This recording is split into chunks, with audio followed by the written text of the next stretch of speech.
masih mengenai FLPP, Pak. Jadi tentunya pertanyaan pertamanya sebenarnya apa dampak dari kuota FLPP ini terhadap masyarakat berpenghasilan rendah, manfaatnya seperti apa? Mungkin bisa dijabarkan terlebih dahulu untuk Pak. Oke, mungkin terima kasih ya pertanyaannya Mbak Safina. Jadi mungkin di awal perlu saya jelaskan dulu posisi BP Tapra ya dalam konteks penyaluran dana fasilitas likuiditas pembiayaan perumahan ya atau FLPP ini adalah sebagai operator investasi pemerintah. Jadi kami ditugaskan ya menjadi operator investasi pemerintah sejak akhir 2021. Setelah Badan Layanan Umum Pembiayaan Dana Perumahan ya atau BLU PPDBP pada saat itu ya dilikuidasi, kemudian dialihkan penugasannya untuk penyaluran dana FLPP ke BP Tapra. Ya, dan terkait dengan kuota FLPP, ini saya kira sudah menjadi komitmen dari pemerintah gitu ya, bahwa tahun ini sesuai dengan kemampuan fiskal dialokasikan sebesar 13,72 triliun alokasi di DIPA. Jadi masih cukup besar ini, ya, yang harus disalurkan oleh BP Tapra untuk mendeliver kurang lebih 166.000 unit rumah. Ya, itu dari alokasi DIPA saja, gitu ya. Ya.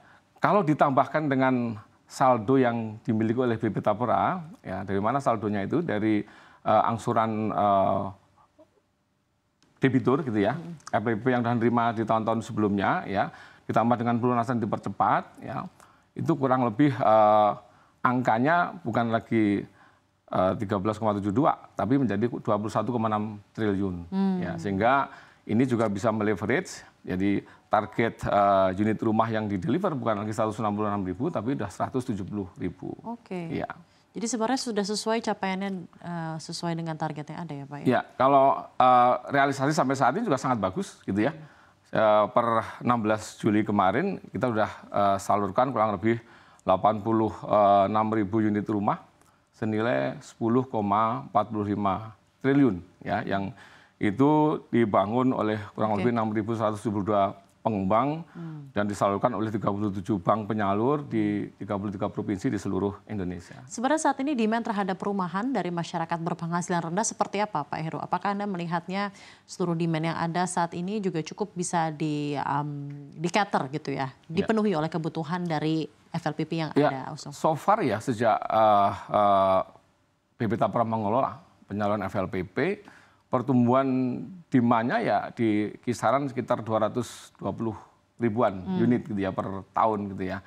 Dan selama ini juga pertumbuhan demand tersebut selalu dapat dipenuhi ya dari alokasi DIPA-nya sendiri ya, daftar isian pelaksanaan anggaran tahunan ya, ditambah dengan tadi saldo yang dikelola oleh BP Tapra ya dari pelunasan dipercepat dan angsuran debitur sebelumnya, karena ini sifatnya kan dana bergulir ini. Betul, ini masalah dari dana bergulir. Jadi yang sudah diangsur, pelunasan dipercepat, kemudian kita kolek ya, dan itu digulirkan kembali di tahun berikutnya.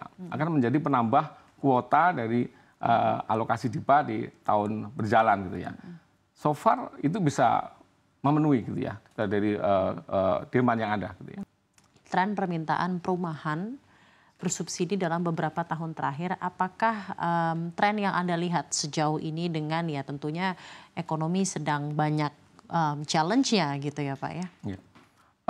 Ya, terkait dengan kalau tren demand ya, saya kira itu selalu bertumbuh gitu ya. Oh bertumbuh Pak? Ya, karena kalau kita lihat ya kurang lebih 30%-an lah gitu ya.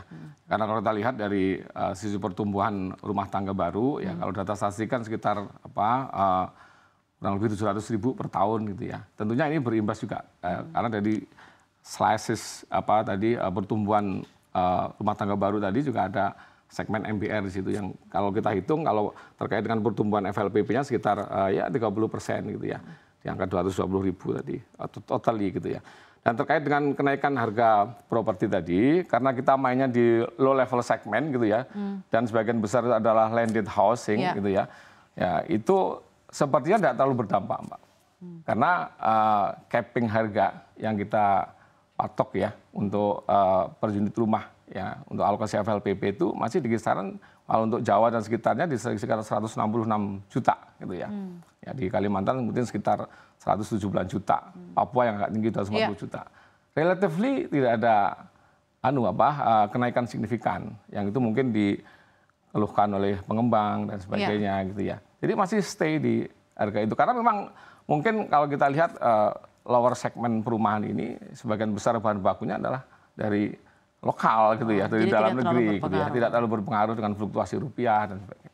Tapi demand-nya tersendiri tidak berpengaruh, trennya Anda melihat selalu meningkat ya Pak ya untuk demand dari masyarakat terhadap ya sampai dengan 2023 kemarin kalau kita lihat ya selalu meningkat. Berapa persen year on year-nya? Sekitar 30%-an, mungkin sekitar ya 60 ribuan unit ya per tahun gitu ya.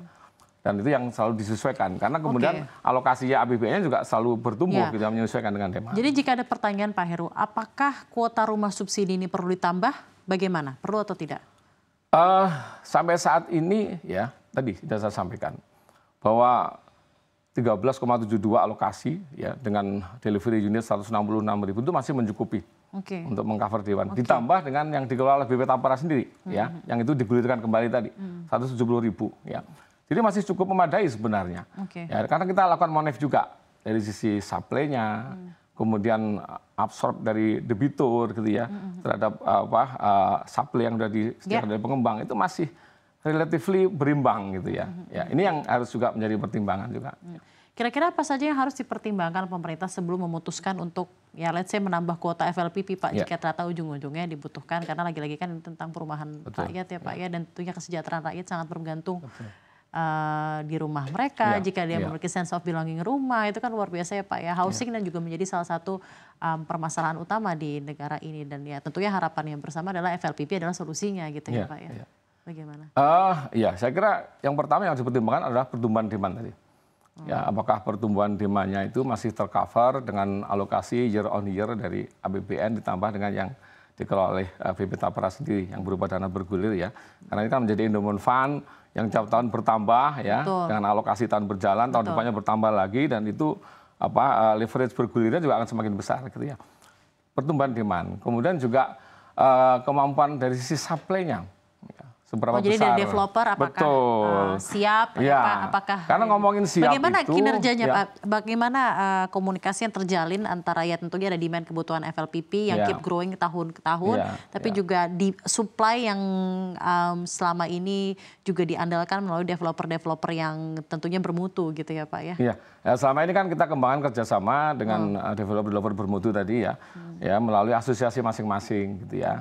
Dan dalam proses kerjasama itu tentu ada hasil-hasil monitoring evaluasi yang sudah kita lakukan based on lapangan ya, yang kita sampaikan ke teman-teman pengembang apa yang menjadi concern misalkan terkait dengan kualitas rumahnya gitu kan, kemudian juga dari sisi aspek legalitasnya ya, ketersediaan ready stock rumahnya, endingnya karena kami sangat strict Mbak Safina kalau akad ya antara bank penyalur dengan pengembang yang itu bisa kita kemudian salurkan dananya melalui bank penyalur, itu harus dipastikan bahwa rumahnya udah ready stock, sudah siap huni, wujudnya ada. Dan itu kita lakukan monef 3 pihak, perbankan ya mengupload ketersediaan rumah yang akan diakadkan dengan debitur, debitur juga mengupload bahwa rumahnya sudah ada, dia selfie di depan rumahnya, dia upload di aplikasi disebut dengan Aku Huni gitu ya. Dan kami sendiri dengan FLPP mengecek bener nggak nih dari data yang di provide perbankan dengan yang di-upload debitur. Udah end to end. Jadi 3 circle ini menjadi confidence kami untuk menyalurkan. Jadi isu terkait ketidaktepatan sasaran saya kira bisa diminimalisir.